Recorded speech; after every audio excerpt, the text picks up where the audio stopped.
Over the last few weeks, after the death of a Black American man, George Floyd, a lot of people all over the world took on the streets, protesting and calling for justice after a video in which he died was released. It came to light that Black people living in America faced challenges with the police as they went by with their day-to-day activities. A lot of literature, information and footage have come to life showing how Black lives have mattered in the early 18th and 1900s. Let's take a look at this BBC One documentary. The fear that white people had of Black people was so deeply internalized and reinforced by church and government and business that Black town halls were burned, Black churches were burned. And if a Black man defended himself against the aggressor, against a white man, not only could he be killed, but his family could be killed. He might be subjected to hours of torture.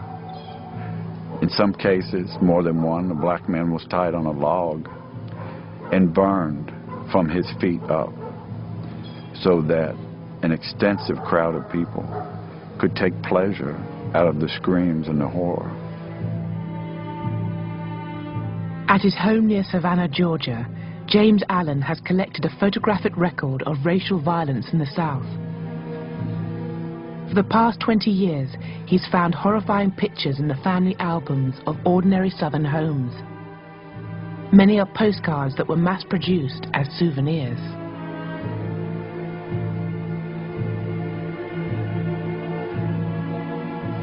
Some of these images were printed in the tens of thousands and sold for a dime or $1 a piece. Some of the postcards tell you where to write and the discounts you'll get if you buy 1, 10, or 100.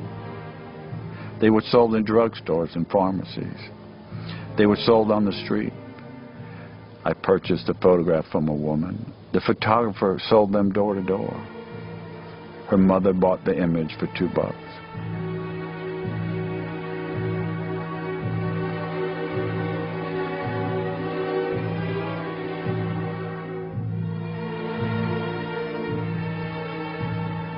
A murder that is of particular interest to me was of a 17-year-old boy by the name of Jess Washington in Waco, Texas, in 1916.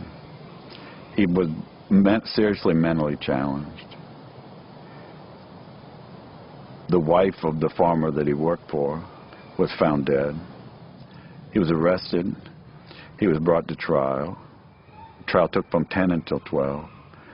And when the jury came back at noon and found him guilty, someone in the courtroom, and it would have been anyone in the courtroom, screamed out, "Get that nigger." Then one of the worst and cruelest treatments of a human being began. Jess was kicked down out of the courthouse, down the back steps where a crowd of several hundred was waiting for him. They put a chain on his neck. There were 16,000 people crowding the street to watch this boy be tortured. Jess was tied to the chain over a branch of a tree. The fire was started. They raised Jess from the fire up into the air so that the crowd could see him. There were cheers, like at a football game, cheering the torturers on. When Jess tried to climb up the chains, hand by hand, they cut his fingers off one by one so that all he could do was slap at the chain. They lowered him back down in the fire. A man came up and castrated him. Another man kept a pole so that he couldn't crawl out of the fire. And time and again they pulled him up to keep him from dying so that the crowd could be satisfied, until he finally died.